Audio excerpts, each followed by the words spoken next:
través de la señal de Radio Nuevo Mundo, presentamos el programa Academia Libre, un espacio que sintoniza con la actualidad educacional, el desarrollo científico y el mundo de las artes.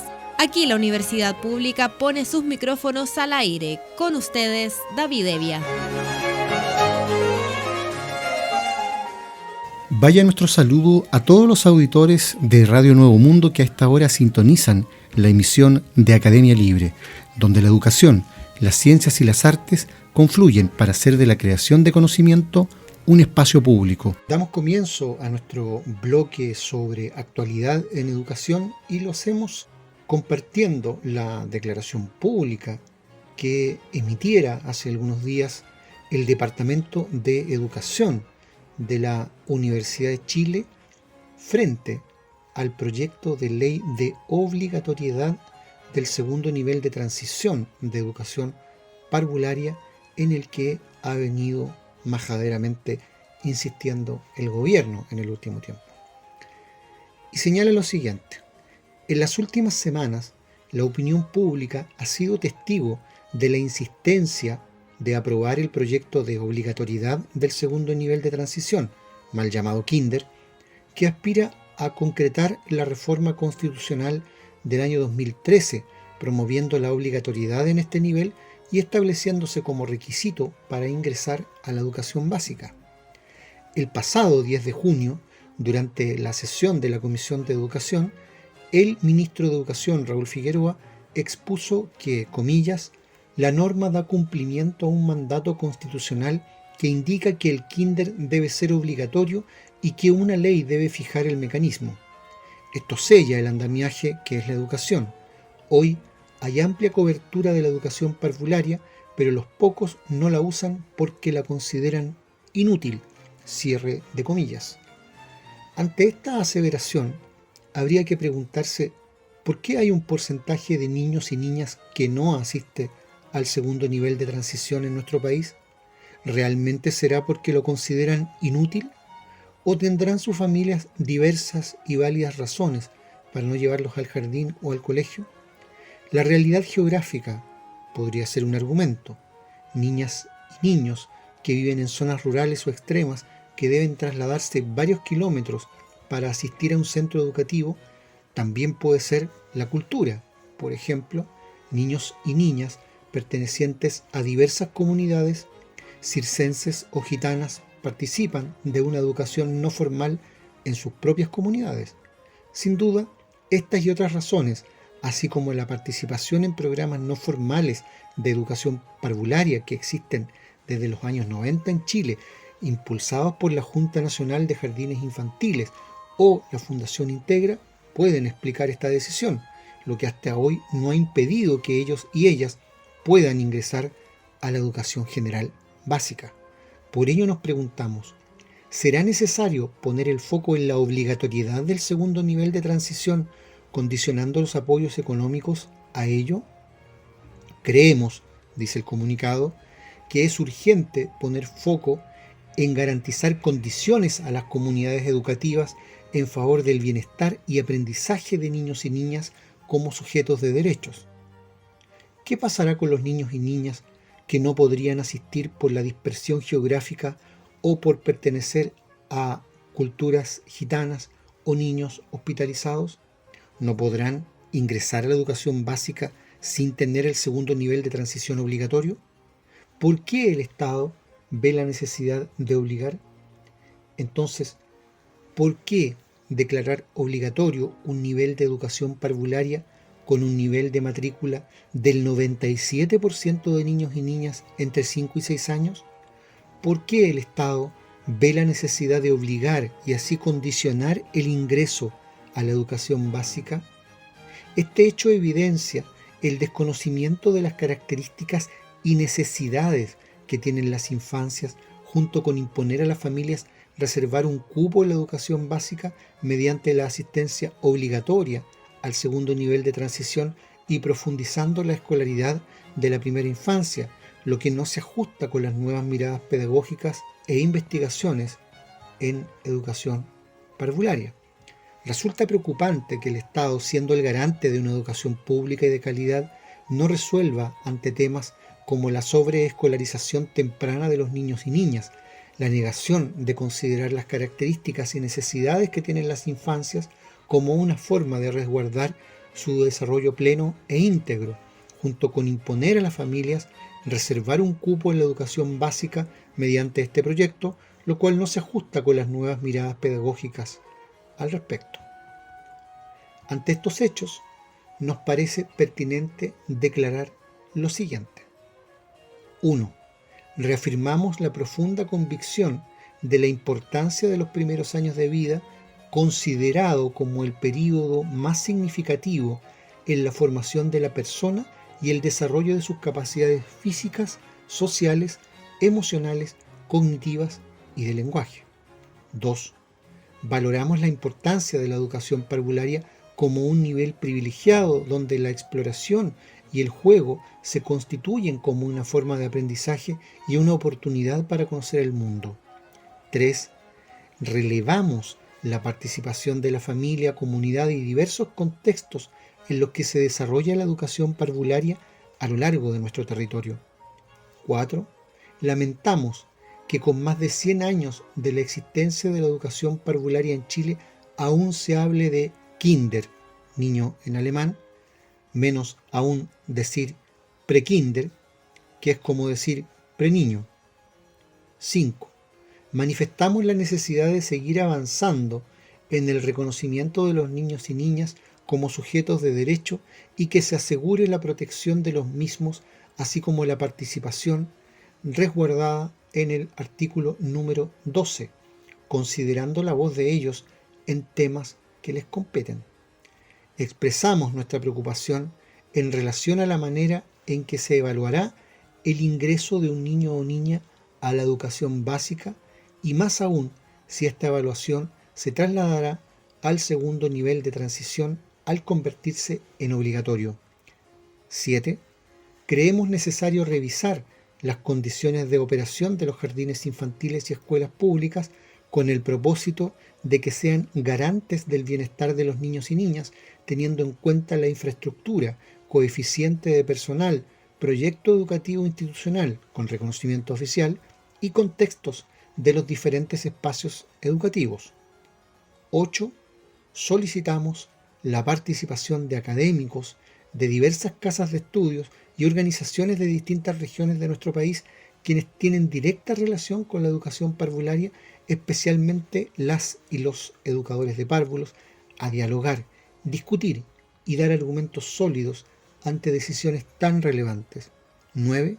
Hacemos un llamado a revisar algunas normativas que no solo garanticen el acceso de los niños y niñas, sino también las condiciones laborales, como el coeficiente adulto a niño, que repercute directamente en el bienestar tanto de los adultos como de los educandos. Y 10. Frente a este contexto y con el compromiso de nuestro Departamento de Educación, instamos a la sociedad a resignificar la educación parvularia, la cual ofrece oportunidades de aprendizaje a los niños y niñas desde su nacimiento, respetando sus familias y contextos diversos. Asimismo, es necesario que se reconozca el profundo valor de este nivel educativo que apunta a la trascendencia social mediante la formación integral y ciudadana a través de diferentes estrategias pedagógicas y programas implementados por profesionales expertos que ofrecen una educación respetuosa, oportuna e integral a todos los niños y niñas de Chile. Hasta ahí el comunicado del Departamento de Educación de la Universidad de Chile que se pronuncia precisamente sobre este polémico proyecto de ley en el que tanto ha insistido el Ejecutivo en la medida en que, al tornarse obligatorio el kinder, lo sitúa como condición previa, requisito de acceso a la educación básica en el país. Y allí, efectivamente, cuando el Departamento de Educación de la Universidad de Chile alude en su comunicado a la evidencia y a la investigación que muestra que la realidad pedagógica avanza en una línea completamente opuesta. Está queriendo referirse, ni más ni menos, a ese caso que tanto le gusta a los estadísticos de la educación oficial citar, que es el de Finlandia, uno de los mejores modelos educativos del mundo, hay que decirlo. Tiene prohibido el ingreso a la escuela hasta los 7 años a los niños, porque esa sociedad ha comprendido perfectamente que los primeros años de vida de una persona son de aprendizaje a través de la dimensión lúdica, a través del juego. Y en un país como el nuestro, la escuela se ha convertido en la antítesis del juego, en un modelo represivo donde las definiciones además se toman de manera unilateral y sin consideración alguna por los derechos de los menores. Una declaración, por cierto, que bien vale tomar en consideración. También en el ámbito de la educación, más de 100 organizaciones gremiales y sindicales de la enseñanza entregaron una carta al presidente Sebastián Piñera solicitando que suspenda la implementación de los próximos servicios locales de educación. Desde la Corporación Nacional de Trabajadores de los Departamentos de Educación Municipal indicaron que si se mantiene el traspaso, cerca de 11.000 funcionarias y funcionarios de un total de 12.000 serán despedidos. Si bien existen 2 mociones en el Congreso que apuntan a postergar en 2 años la puesta en marcha de los próximos 15 servicios locales de educación, es el Ejecutivo quien tiene la potestad hoy de mantener o modificar el calendario de traspaso de los colegios municipales a la nueva institucionalidad, es decir, aquella que permite desmunicipalizar la educación.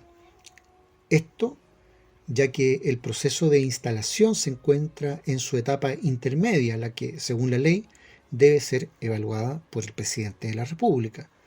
Por esta razón, 102 organizaciones gremiales y sindicales de trabajadores de la educación entregaron una carta al mandatario solicitando que suspenda el traspaso de los colegios municipales correspondientes a los próximos 15 servicios locales programados para enero de 2022, de un total de 70 que aún faltan por instalar. El presidente del Colegio de Profesores, Carlos Díaz, sostuvo que la desmunicipalización de las escuelas en la práctica no ha significado todavía un fortalecimiento de la educación pública, porque el modelo no fue tocado. A la fecha, existen 11 servicios locales de educación, lo que ha significado el despido de alrededor de 1.700 personas de un total de 1.800 funcionarios que pertenecían a los departamentos de educación municipal o corporaciones, según sostuvo Cristian Figueroa, vocero de la Coordinadora Nacional que reúne a estos trabajadores. Figueroa sostuvo que si se mantiene el calendario de traspaso de los restantes 70 servicios locales sin modificar el financiamiento, se podría proyectar que 11.000 funcionarios de los departamentos de educación municipal o corporaciones de un total de 12.000 no serán traspasados a la nueva institucionalidad. Michel Umaña, presidente del Sindicato Nacional de Trabajadores de la Educación, indicó que el proceso constituyente abre una oportunidad para cambiar el modelo educativo, por lo que cree necesario suspender la instalación de los restantes servicios locales por ahora. Han pasado 3 meses desde que el Consejo de Evaluación entregó al presidente Sebastián Piñera el informe sobre el proceso de instalación de los primeros 11 servicios locales de educación, sin que aún exista un pronunciamiento del gobierno sobre cómo continuará el calendario de implementación de la denominada nueva educación pública. Por lo tanto, aquí no se trata de frenar o de revertir el proceso de desmunicipalización. La educación en el país debe volver a ser estrictamente pública y se debe avanzar, además de la desmunicipalización, hacia la reestatización de la institucionalidad educativa. Pero otra cosa es la evaluación del proceso en marcha, que también estaba estipulada en la ley y que hasta aquí ha significado más bien oídos sordos, porque no puede ser un tema accesorio el que el proceso en curso cobre el puesto de trabajo de los funcionarios municipales. Esa transición estaba establecida en la ley y no puede ser lo que está ocurriendo a la fecha con ellos.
este espacio en que conversamos en Academia Libre sobre ciencia e investigación, ya la semana pasada compartíamos algunas novedades importantes respecto de hallazgos que entregan información valiosísima, muy reciente, de ese largo camino que va entre el hombre de Cro-Magnon y el de Neandertal por un lado, y entre el hombre de Neandertal y el humano contemporáneo. Esos hallazgos que han tenido vestigios importantes en China, en Israel y en otras latitudes, ahora encuentran un nuevo antecedente exactamente en la misma línea, porque un equipo de investigación ha demostrado capacidades cognitivas y artísticas del hombre de Neandertal desconocidas hasta ahora, basándose en un nuevo hallazgo de la cueva del unicornio en las montañas de Harz. Los investigadores de la Universidad de Gotinga y de la Oficina Estatal de Conservación de Monumentos Históricos de Baja Sajonia llevaban investigando la antigua entrada de la cueva, ahora enterrada, desde 2019, según ha anunciado la misma universidad. Entre los restos de presas de caza encontrados ahí, un hueso de pie de ciervo poco visible resultó ser una sensación, advirtió. El hueso de ciervo, decorado por un neandertal, causa sensación porque demuestra que nuestro pariente genéticamente más cercano ya tenía sorprendentes capacidades cognitivas hace más de 50.000 años. Durante mucho tiempo, los neandertales fueron considerados comparativamente primitivos. Aunque ahora se sabe que se fabricaba herramientas y armas, hasta ahora se han descubierto joyas, pinturas rupestres o pequeñas figuritas casi exclusivamente de épocas más recientes, cuando el hombre moderno, el Homo sapiens, procedente de África, se extendió por toda Europa. En el hueso compacto del dedo gordo del pie está tallado un patrón angular compuesto por 6 muescas. Uno de los lados se ha convertido en un lado de exhibición, dijo el arqueólogo Thomas Terberger. El hueso también se puede colocar hacia abajo, dijo, y hay un patrón de 4 muescas más cortas en la parte inferior.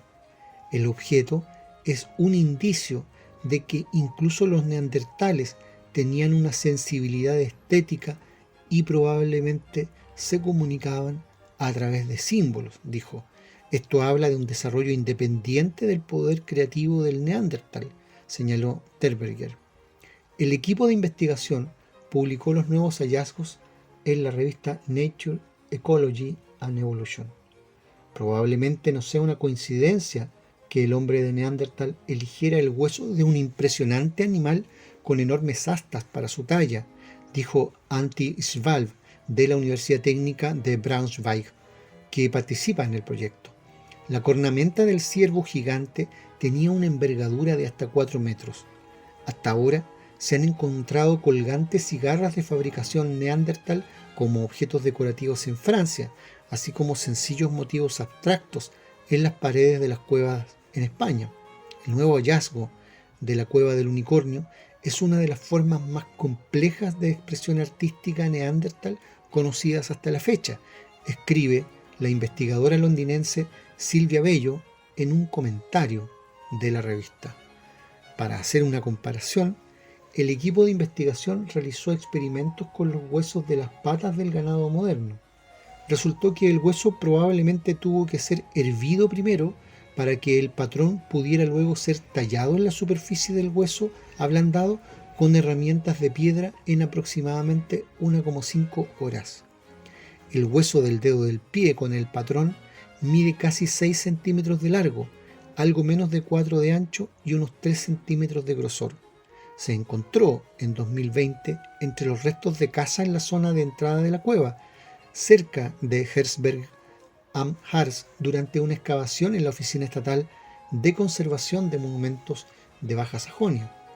El laboratorio Leibniz de determinación de la edad de investigación isotópica de la Universidad de Kiel determinó una edad de más de 51.000 años para el hueso decorado utilizando el método de radiocarbono. Por tanto, es mucho más antiguo que los ornamentos neandertales de Francia, de unos 40.000 años de antigüedad, que son objeto de debate sobre si no son meras imitaciones del arte realizado por los humanos modernos que ya habían llegado a Europa en esa época. Los investigadores aún se preguntan por qué el hombre de Neandertal, que vivió durante la última edad de hielo, se extinguió hace unos 40.000 años. Lo que sí es seguro es que se mezcló con los humanos modernos, porque aún hoy se pueden detectar restos de su material genético en nuestro genoma. Hay un 2% de genes neandertales en nosotros, nos recuerda Terberger.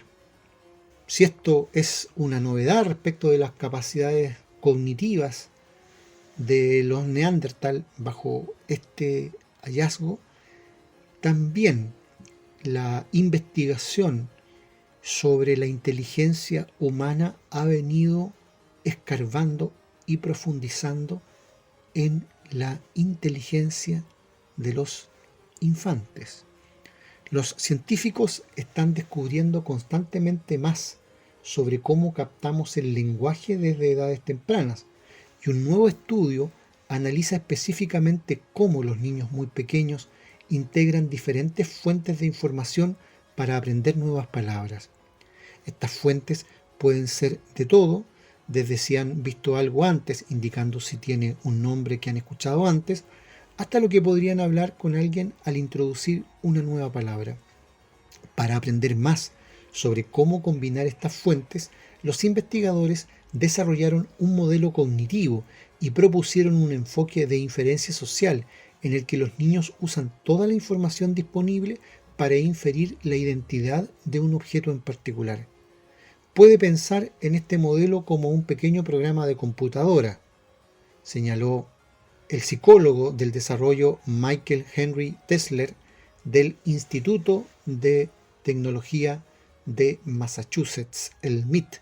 Introducimos la sensibilidad de los niños a información diferente que medimos en experimentos separados, y luego el software simula lo que debería suceder si estas fuentes de información se combinan en forma lógica, explicó. El modelo transmite predicciones de lo que debería suceder en situaciones hipotéticas nuevas en las que todas estas fuentes de información están disponibles. Los investigadores del sistema teórico son desarrollados por una búsqueda anterior en filosofía, psicología del desarrollo y lingüística.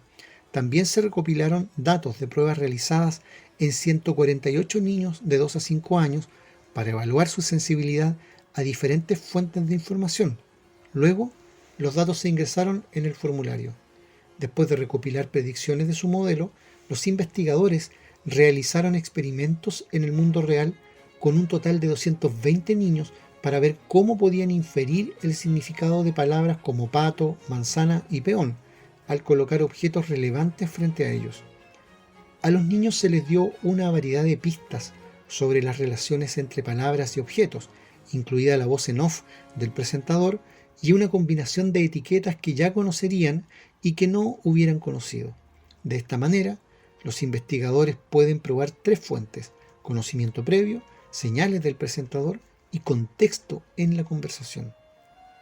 El enfoque del modelo se alinea estrechamente con los resultados de los experimentos finales, lo que indica que los niños utilizan estas 3 fuentes de información de manera predecible y mensurable a medida que desarrollan su vocabulario.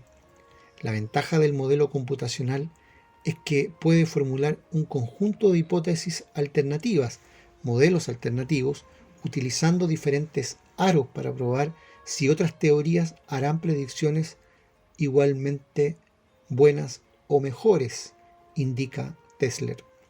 Los resultados presentados en este estudio sugieren que se puede descartar varias hipótesis alternativas. Por ejemplo, se ignoran algunas fuentes de información o la forma en que se procesan las fuentes cambia a medida que los niños crecen. Lo que nos brinda la investigación Es una perspectiva matemática para comprender cómo ocurre el aprendizaje de idiomas en los niños, pero aún es temprano para este enfoque en particular. Se necesitará más estudios con grupos más grandes de niños para ayudar a desarrollar la idea.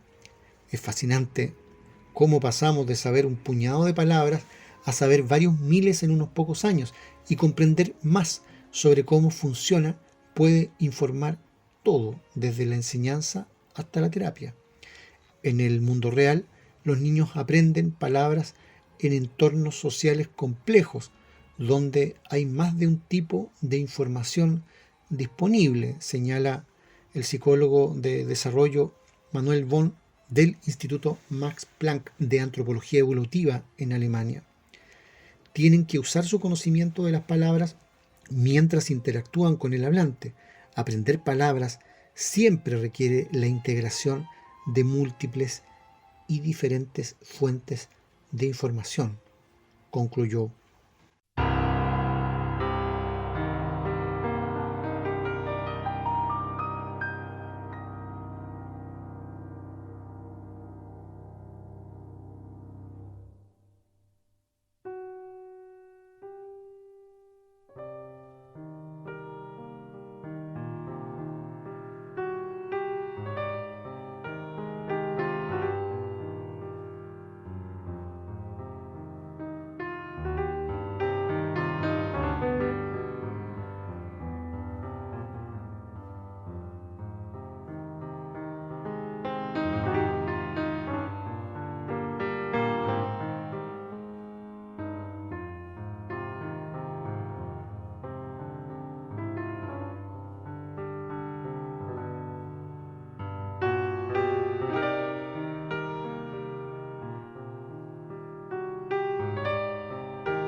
Hablamos de arte y cultura en Academia Libre a propósito del reciente proceso de convocatoria al Premio Nacional de Artes Plásticas, un premio que ha tenido connotados, galardonados y también candidatos importantes. Por ejemplo, el gran Mono González, un tremendo muralista cuya obra no solo está en el país, sino que en todo el mundo. El Premio Nacional de Artes Plásticas va a ser dirimido en esta ocasión por un jurado compuesto por Consuelo Valdés, en su condición de ministra de las Culturas, las Artes y el Patrimonio, el rector de la Universidad de Chile, Ennio Vivaldi, un representante adicional del Consejo de Rectores, el último galardonado con el Premio Nacional de Artes Plásticas, que es Eduardo Vilches, y 2 creadores destacados en el ámbito de las artes visuales del país que deben ser designados por el Consejo Nacional de las Culturas, las Artes y el Patrimonio. Novedades en este proceso, por supuesto. Una de ellas, la candidatura de Carmen Aldunate Salas, una destacada pintora, dibujante y profesora chilena de 81 años, oriunda de Viña del Mar, quien nació el 10 de febrero de 1940. Desde sus inicios en el arte se ha dedicado sobre todo a retratar a la mujer y su mundo interno, siendo sus padecimientos, actitudes y contradicciones su gran tema. Nosotras las mujeres estamos hechas de 1000 recuerdos que acumulamos sin siquiera darnos cuenta, sin olvidarlos, aún sin saber, y tampoco sabemos que no se van tan fácilmente. Los escondemos, los tapamos con máscaras para que no se vean las cicatrices, los atamos para que no se vayan o nos hieran otra vez, los disfrazamos con ropajes y vendas para defendernos, pero siguen allí, comentó en una entrevista hacia fines del año 2020. Bajo un dibujo realizado con una rigurosa técnica reconocida internacionalmente, las mujeres retratadas por la pintora aparecen en algunas de sus colecciones amarradas con paños, clavos y vendas, dando la sensación de encierro y dolor. Su obsesión, prolijidad y talento la sitúan tanto dentro de las corrientes neorrealistas como de las neofigurativas. Es gracias a su amplia trayectoria y el impacto que ha tenido en el reconocimiento del arte femenino chileno alrededor del mundo que en un nuevo Mujeres Inolvidables, un especial que destaca las importantes conquistas de mujeres chilenas, es visibilizada esta creadora nacional.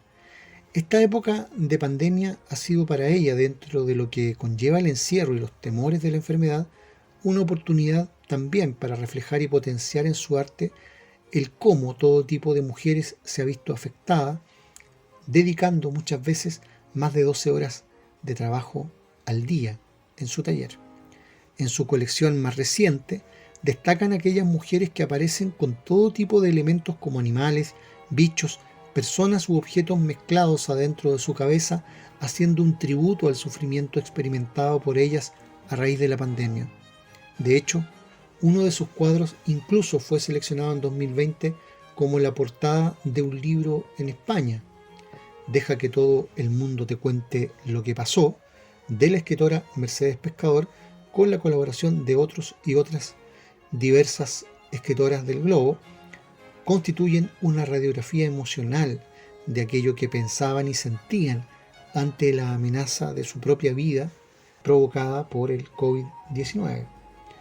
Al día de hoy, Carmen Aldunate ha expuesto su obra en Chile y en el extranjero, logrando participar en más de 150 exposiciones individuales y colectivas. De ellas, cabe mencionar algunas como la Muestra Internacional de Gráfica en el Museo de Arte Moderno de Nueva York. Todas las presentaciones de esta artista han recibido siempre el elogio de la crítica especializada, la cual hace hincapié en su técnica del uso del color en las expresiones de los rostros de sus protagonistas, ya que su pintura recupera los cánones estéticos de la belleza clásica. Carmen Aldunate ingresó a la Escuela de Bellas Artes de la Universidad Católica de Chile a los 17 años. Luego continuó en la Facultad de Bellas Artes de la Universidad de Chile, fue alumna de Mario Carreño, de Roser Bru y de otros destacados pintores nacionales e internacionales. También realizó estudios de posgrado en el Departamento de Arte de la Universidad de California en Davis, Estados Unidos. Por su etapa como estudiante, vivió 7 años en Estados Unidos y cuando regresó a Chile, decidió compartir estos conocimientos con otros jóvenes que deseaban seguir el camino del arte. Por lo tanto, trabajó como profesora de dibujo y pintura en la Universidad Católica y en otras prestigiosas instituciones. En su trayectoria, iniciada hace 6 décadas, se puede destacar grandes logros en los que ha sido ampliamente reconocida. Por ejemplo, su trabajo como ilustradora de importantes publicaciones literarias, como las portadas de varias ediciones del libro Tres nombres para Catalina, Catrala, de Gustavo Frías. También ha participado en proyectos que integran arte y decoración y desde el año 2004 es miembro de número de la Academia de Bellas Artes del Instituto Chile. Además, a fines de 2020 fue publicado un libro con su biografía, Sin corazas, de la editorial Catalonia, que fue ampliamente divulgado en ese momento.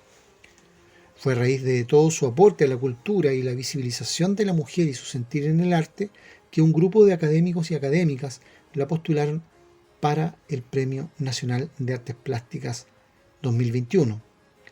Si bien tenemos todos diferentes profesiones que no necesariamente se vinculan con el arte, hemos sido testigos directos de su compromiso con la pintura, el cual ha demostrado a través de sus largos 81 años en su prolífica y reconocida obra formada en la Pontificia Universidad Católica y en la Universidad de Chile, relataron en la carta de postulación.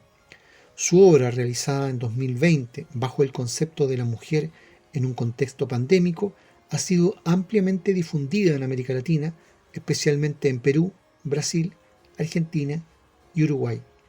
En Chile, sus obras han formado parte incluso del Museo Nacional de Bellas Artes y también del Museo de Arte Contemporáneo. Quienes la postularon al Premio Nacional destacan los diversos acontecimientos que la inquietan, entre ellos, de manera especial, los relacionados con la evolución del papel de las mujeres en la sociedad durante los últimos años, además de lo tremendamente perspicaz e inteligente de sus opiniones, las cuales siempre causan revuelo y dejan a pocos indiferentes.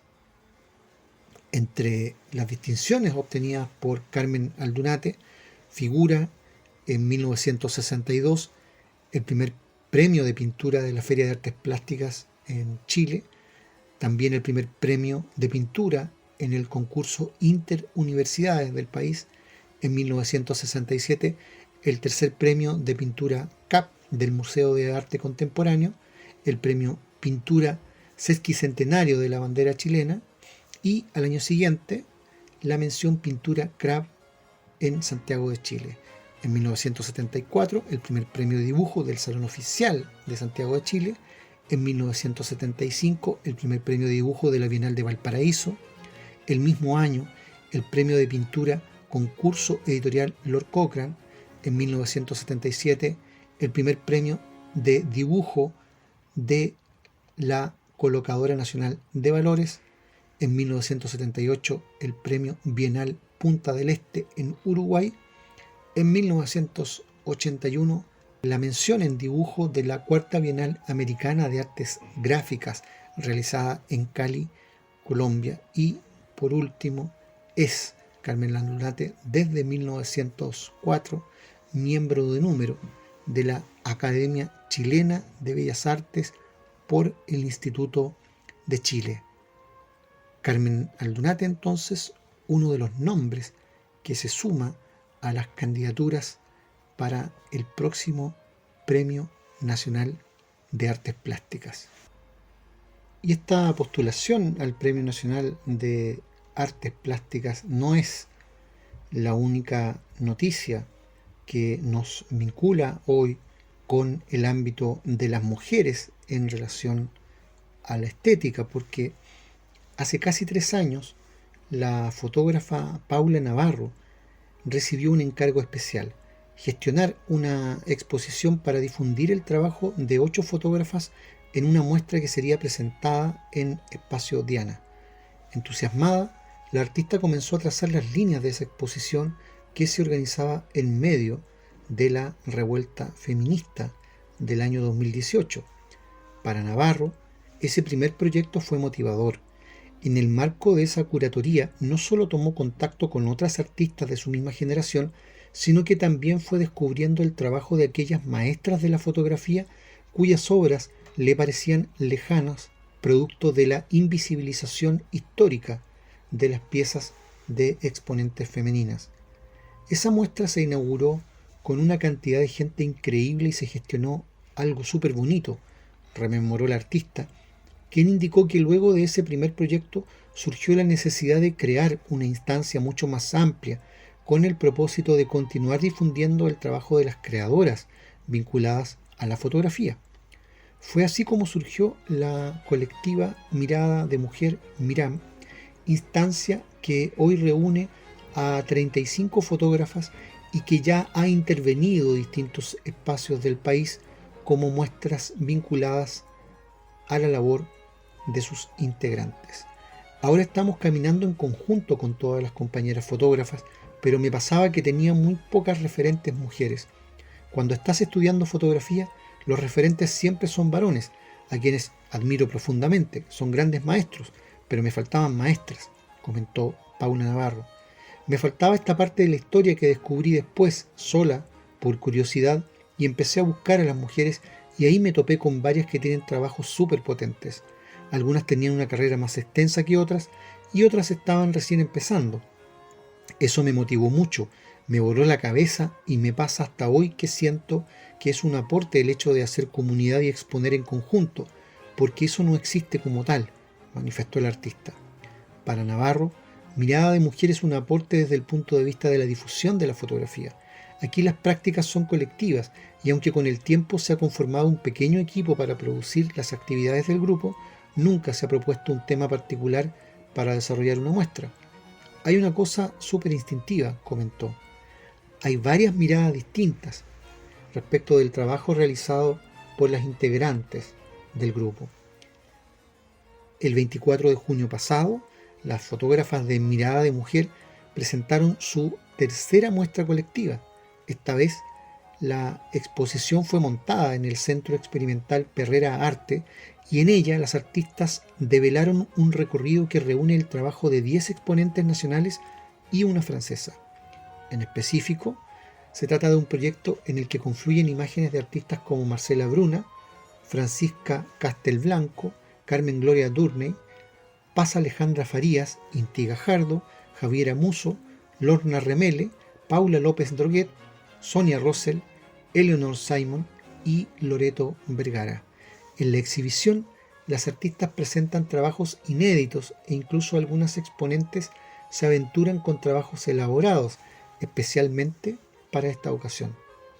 De ese modo, las fotógrafas abordan temas como el estallido social, la prostitución, el encierro, el desnudo, la maternidad y la migración. Todo ello por medio de miradas diversas que tienden a difuminar las lecturas hegemónicas. Lo que hay en común es una osadía o un atrevimiento a salir un poco de los moldes antiguos. Yo trabajo en publicidad y me pasó que para el estallido empezó a cambiar la forma de ver las imágenes, la publicidad. Hubo un cambio notorio que ya se venía gestando. Entonces, esta muestra también es un poco un manifiesto de ese cambio de cosmovisión o paradigma visual que se nos develó en poco tiempo, dijo por su parte la fotógrafa Francisca Castelblanco. El contenido mayoritario está dominado por la contingencia, agregó respecto de la propuesta de esta tercera exposición colectiva. Por ejemplo, no es la maternidad desde el punto de vista que se muestra en lugares como Instagram. También hay una serie de maternidad al desnudo con los niños. Hay distintas miradas y propuestas. Esta tercera muestra de Mirada de Mujer permanecerá montada hasta el 31 de julio en Perrera Arte, allí en Parque de los Reyes, con Avenida Balmaceda, entre Bulnes y Cueto. La exposición podrá ser visitada de forma presencial previa inscripción. Próximamente también se lanzará una versión digital de la muestra con el objeto de alcanzar un público mucho más amplio. Concluye aquí en Radio Nuevo Mundo esta emisión de Academia Libre, un programa producido por la Comisión Ejecutiva de la Universidad. En los mandos técnicos, Juan Rivera, y en los micrófonos, David Evia. Agradecidos de su sintonía, nos reencontraremos con ustedes la próxima semana. Hasta entonces.